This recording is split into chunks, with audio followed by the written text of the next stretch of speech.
सातवीं आठवीं सदी में भारत भूमि विभिन्न मतों, संप्रदायों और धर्मावलंबियों की धरती में परिणत हो चुकी थी।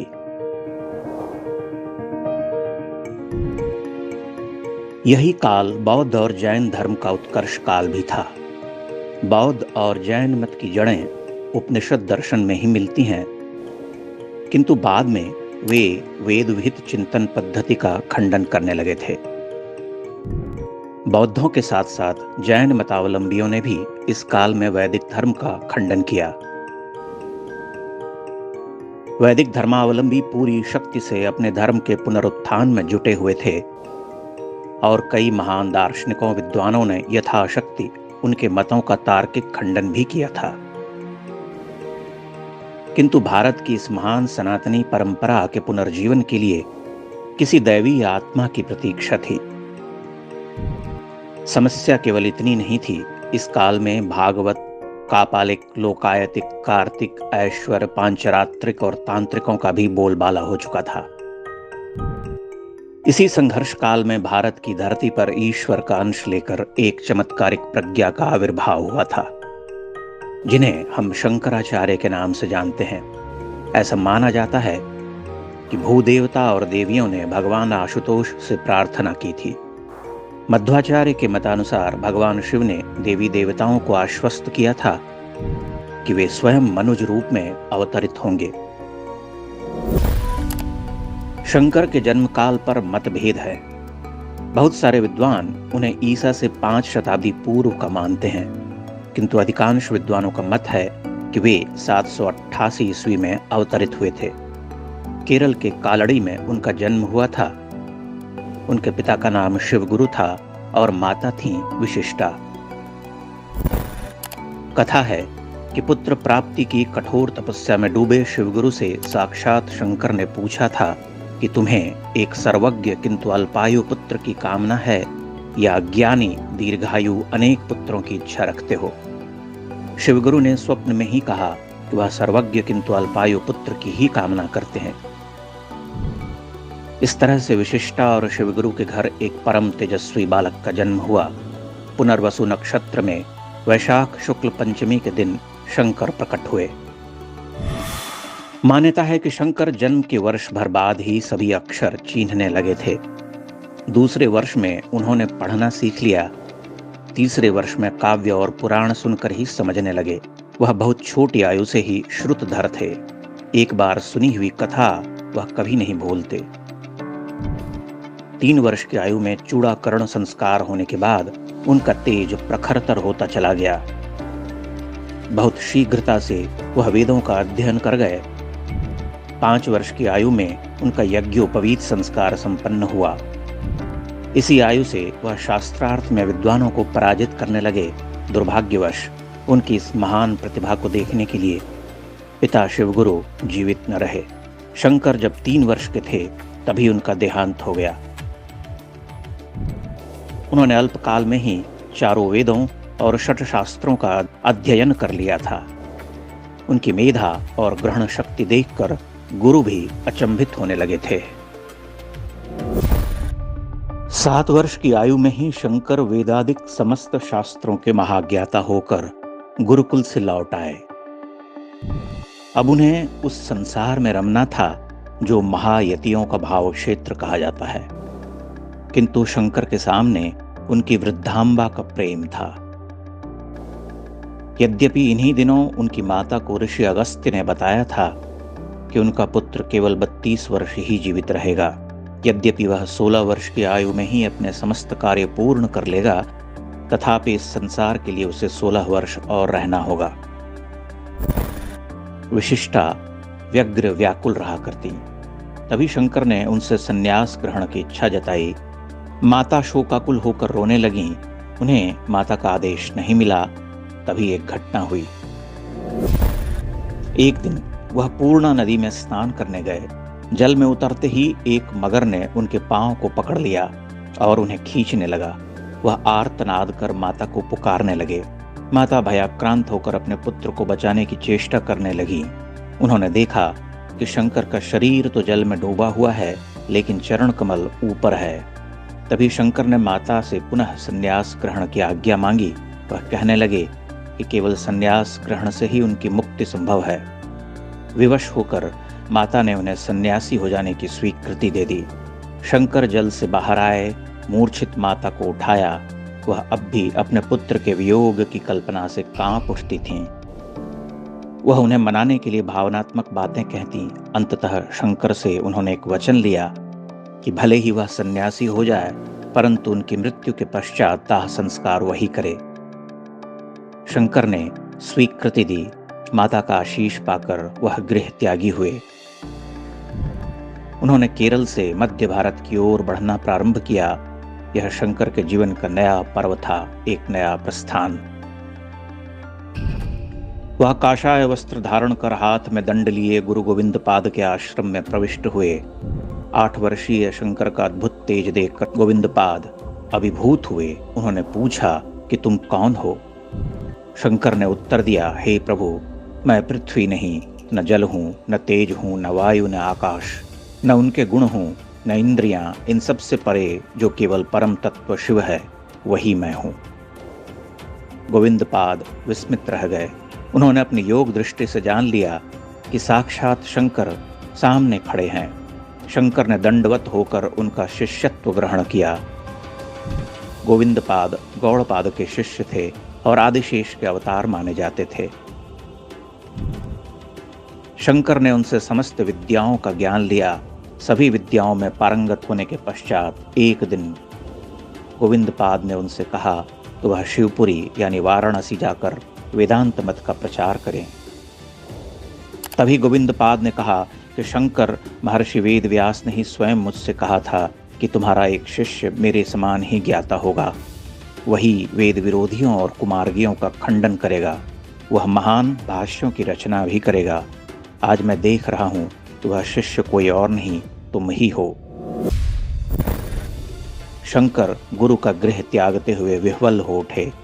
इन 4 वर्षों में उन्होंने राजयोग, हठ योग और ज्ञान योग की पूर्ण शिक्षा प्राप्त कर ली थी। गोविंद पाद के आश्रम से प्रस्थान करते हुए शंकर ने एक नए समय में प्रवेश किया। वह वाराणसी पहुंचे। मणिकर्णिका घाट पर उन्होंने अपना निवास बनाया। काशी में आद्या शक्ति ने उनकी परीक्षा ली। वह एक साधारण स्त्री का रूप धरकर उनके सामने प्रकट हुई थीं, जिसका पति मर गया था। शंकर ने उन्हें रास्ता देने को कहा। वह बोली कि तुम शव से स्वयं हट जाने को क्यों नहीं कहते? तब शंकर ने कहा कि मां, आप अत्यधिक शोक में अप्रकृतिस्थ हो गई हैं, भला शव स्वयं कैसे हट सकता है? स्त्री ने जवाब दिया, क्यों यतिवर, आपके मतानुसार तो शक्ति निरपेक्ष ब्रह्म ही जगत करता है, तो शक्ति के बिना शव स्वयं क्यों नहीं हट सकता? इतना कहकर स्त्री अंतर्धान हो गई। शंकर समझ गए कि बिना शक्ति के शिव कुछ नहीं है। काशी में ही उन्होंने देवी की स्तुति में गतिस्त्वम गतिस्त्वम त्वमेका भवानी लिखा। काशी में ही चांडाल वेशधारी भगवान शिव ने उन्हें दर्शन दिए। भगवान शिव का आदेश प्राप्त कर वे बद्रीनाथ की ओर प्रस्थान कर गए। बद्रीनाथ में वे नारायण का दर्शन करने पहुंचे, किंतु मंदिर में देवता का विग्रह नहीं था। पता चला दस्युओं के भय से विग्रह को नारद कुंड में छिपा दिया गया था। शंकर ने नारद कुंड में डुबकियां लगाकर अंगुष्ठ विहीन विग्रह को बाहर निकाला और उन्हें देवालय में पुनर्प्रतिष्ठित किया। बद्रीनाथ में ही उन्होंने प्रथम भाष्य की रचना की। इसी क्षेत्र में महर्षि व्यास ने उन्हें दर्शन दिए। व्यास ने दर्शन से पूर्व उनकी परीक्षा ली। शंकर की विद्वत्ता और मेधा से अभिभूत होकर उन्होंने शंकर को पुत्र की संज्ञा दी। वेद व्यास ने ही उन्हें बताया कि उन्हें धरती पर और 16 वर्ष बिताने हैं। कई महापंडितों को शास्त्रार्थ में पराजित करना है। व्यास ने ही उन्हें महान कर्मकांडी कुमारिल भट्ट से मिलने को कहा। शंकर प्रयाग की ओर चल पड़े। प्रयाग में कुमारिल अग्नि स्नान कर रहे थे। अपने गुरु को शास्त्रार्थ में पराजित करने की ग्लानि में उन्होंने स्वयं को दंडित किया था। आत्मदाह करते हुए वह वक्ष तक भस्म हो चुके थे। शंकर ने उन्हें अग्नि में भस्म होते हुए देखा तो शोकाकुल हो उठे। कमंडलू के जल से उन्हें स्वस्थ करने की आज्ञा मांगी, किंतु कुमारिल टस से मस न हुए। उन्होंने शंकर को मंडन मिश्र से शास्त्रार्थ करने को कहा। आचार्य शंकर और मंडन मिश्र का शास्त्रार्थ भारतीय विद्वत परंपरा के सबसे चर्चित शास्त्रार्थों में से एक माना जाता है। मंडन मिश्र से उन्होंने 15 दिनों तक शास्त्रार्थ किया। अंततः महापंडित मंडन मिश्र ने शंकर की गुरुता स्वीकार की। यहां से दूसरी कथा शुरू हुई। शास्त्रार्थ की निर्णायिका सरस्वती रूपा मंडन मिश्र की पत्नी उभय भारती थीं। उन्होंने अपने पति के पराजित होने के पश्चात शंकर को शास्त्रार्थ की चुनौती दी। शंकर तैयार हुए, किंतु भारती ने काम शास्त्र के जटिल प्रश्नों को उनके समक्ष रखकर उन्हें निर्वाक कर दिया।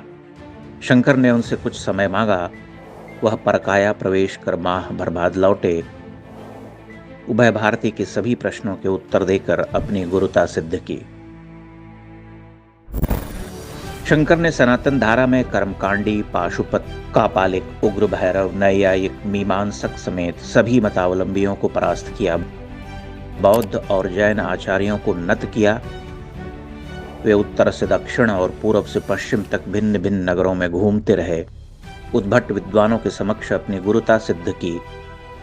भारत की 4 दिशाओं में 4 मठों शारदा मठ, गोवर्धन मठ, ज्योतिर्मठ और श्रृंगेरी की स्थापना की।